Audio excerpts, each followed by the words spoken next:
Stay connected to the world around you. KPBS brings you trusted news, compelling stories, and in-depth reporting every day.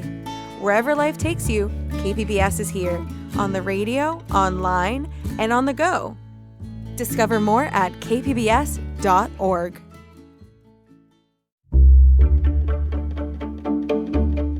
Good morning, I'm Lawrence K. Jackson. It's Thursday, November 20th. Chula Vista residents will get more insight into how their officers interact with federal agents.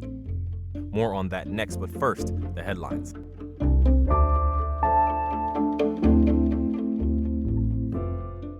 Following hours of public comment, the Vista City Council voted late Tuesday to pass sanctuary city policies.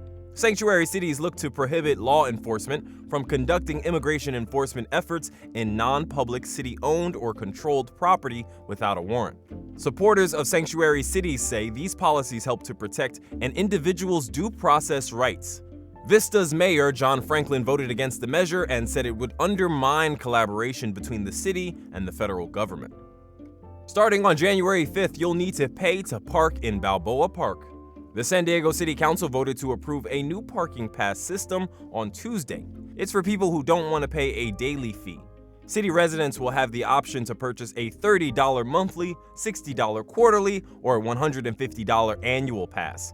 If you don't live in the city of San Diego, it will be $40 for a monthly, $120 for a quarterly, and $300 for an annual pass. Volunteers, park employees, and those with handicap parking tags will continue to be able to park for free. Forecasters are predicting another round of spotty rain to move into the county today. This third system is predicted to begin this evening and into tomorrow, bringing another round of rainfall and even some snow in our higher elevation areas. The National Weather Service says there is a decreasing chance of showers into the weekend. From KPBS, you're listening to San Diego News Now. Stay with me for more of the local news you need.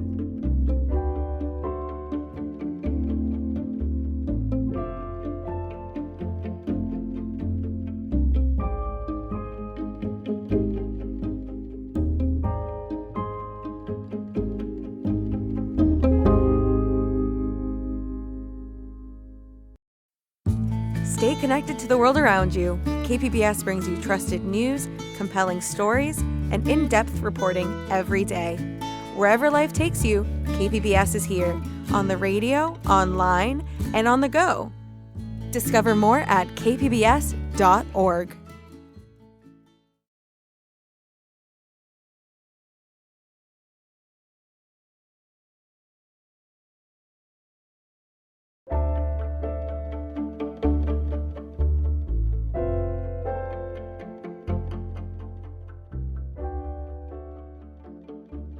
Chula Vista residents will be getting more information about how their police officers interact with federal immigration officials.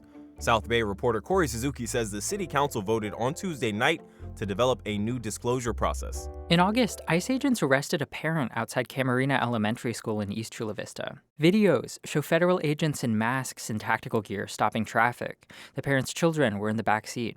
Now, the Chula Vista City Council is trying to give the public greater awareness of how federal immigration agents are operating in the city. Councilmember Cesar Fernandez led the push for the resolution. Sometimes we don't even know that there's ICE activity happening in the city, but if the department were to learn of it, they need to report it in a timely fashion. The resolution also included other restrictions on immigration enforcement. The council asked city staff to explore partnering with legal aid groups and approved plans for a city-run Know Your Rights campaign. Council members voted 4-0 in favor of the resolution.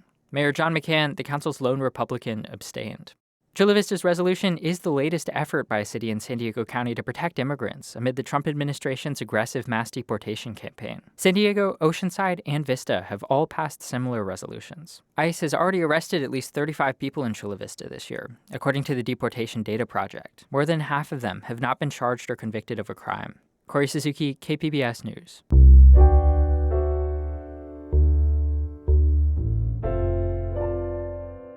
About a dozen law enforcement agencies in the county use automated license plate readers. A KPBS investigation found those agencies are also searching license plate cameras owned by private businesses in the region. Reporter Scott Rodd found these devices function as an extension of law enforcement surveillance with little oversight. Surveillance cameras in public spaces are nothing new, but the little black license plate readers mounted near each entrance of the Las Americas premium outlets are surveillance on steroids.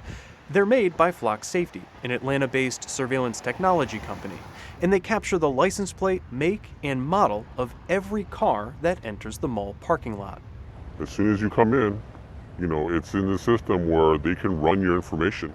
That's a former worker at the mall near the San Ysidro border crossing. He spoke with KPBS anonymously because he feared professional consequences for discussing company policies.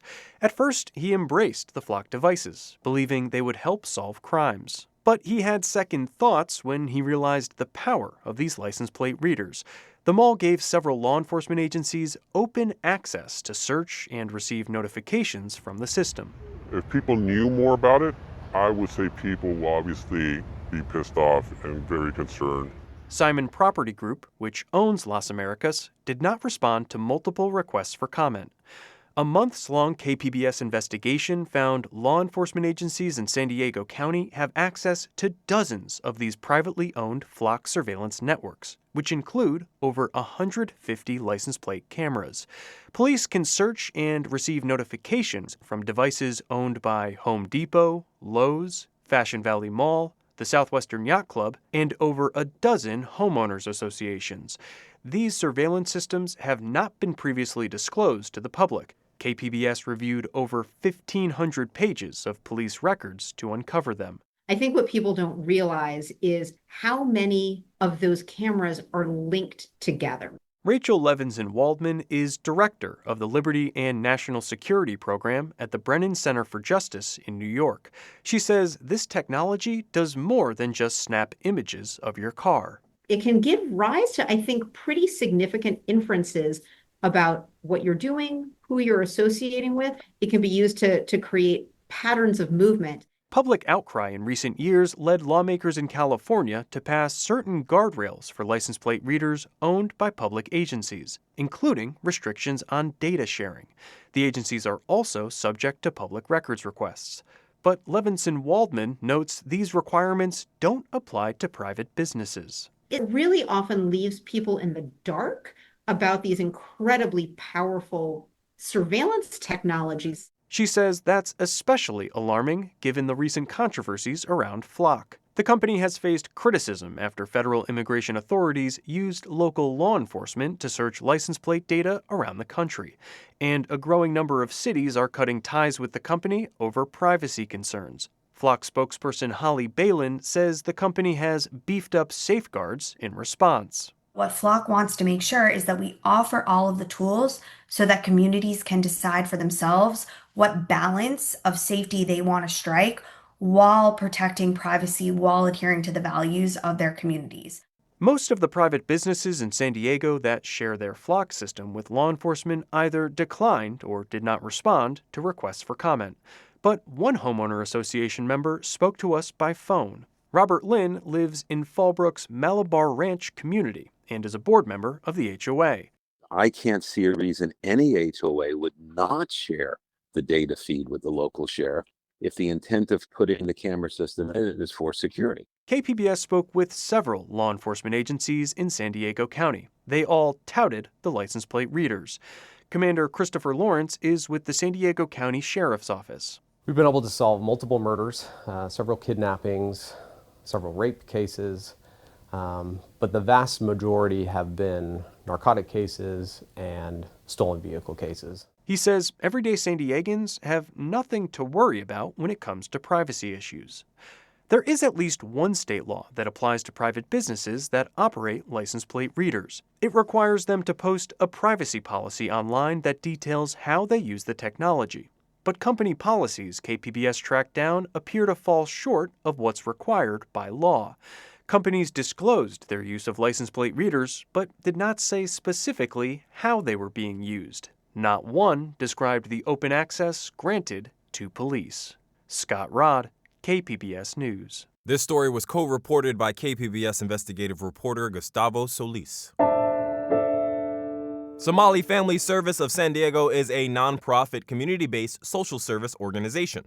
Arts reporter Audie McAfee visited one of their centers to learn how the group supports the community. Somali Family Service of San Diego started in 2000. responding to the influx of Somali immigrants after the Civil War began in 1991.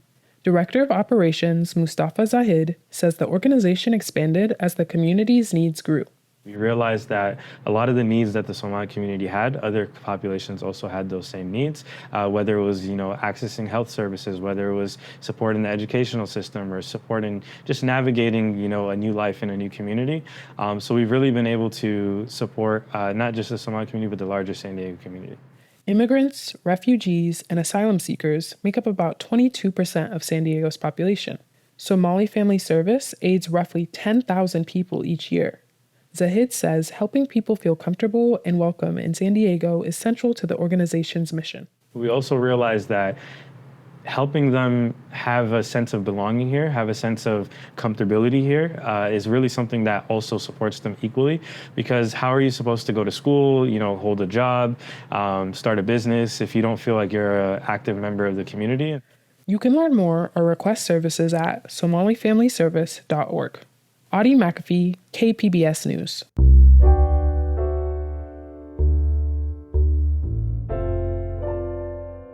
The Ramona Unified School District Board recently passed a resolution they say is meant to maintain equitable athletic opportunities for female students. The resolution uses terms like biological differences between male and female athletes. Maya Phillips is the Ramona Board of Education member who drafted the resolution. She says their aim is to change state law. Allowing boys to compete in girls' sports is a slap in the face of fairness, merit, and hard work. The leader of the group Ramona Pride says the resolution is harmful to transgender students. He says terms like biological differences are often used when trying to ban trans girls and women from sports. State law says students in California can participate in sports based on their gender identity. The district says it will continue to follow state law. In other education-related news, San Diego's 2 CSUs contributed nearly $4 billion to the regional economy and supported more than 32,000 jobs. That's according to a new report from the CSU system. North County reporter Alexander Wen takes a look at Cal State San Marcos' effort in the North County. It is really about making a difference in our community. Cal State San Marcos President Ellen Neufeld says the report confirms what most everyone already knows. The school is making a significant difference in the region's economic vitality. According to the report, for every dollar the state invested in the school, nearly $19 in economic activity was generated. That figure rises to nearly $65 when alumni earnings are included. We know that when our software engineer graduates from Cal State San Marcos, there's 4 jobs waiting. For our electrical engineers, it's 3 jobs waiting. It is about making sure we're serving our region. According to the report, Cal State San Marcos supports around 7,600 jobs and contributes to more than $342 million in wages earned. Alexander Wen, KPBS News. City leaders and community members in Mira Mesa unveiled an honorary street sign yesterday for Julia Leguspi, a longtime resident and civil rights leader. Mayor Todd Gloria says the street name will be a reminder to generations to come. The story of an immigrant who started a successful small business, who blazed a historic trail, who made life easier for the transgender community here and all across our state and country, and someone who left this community far better than she found it. The naming recognizes her decades of advocacy for Asian American, Filipino, and LGBTQ+ communities, as well as her work challenging discriminatory laws. That is it for the podcast today. As always, you can find more San Diego news online at kpbs.org. I'm Lawrence K. Jackson. Thanks for listening and subscribing. By doing so, you're supporting public media, and I thank you for that. Have a great day.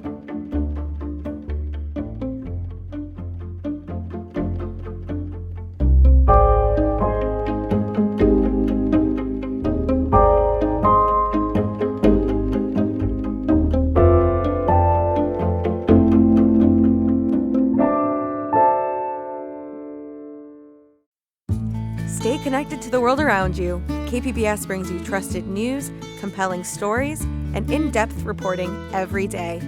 Wherever life takes you, KPBS is here, on the radio, online, and on the go.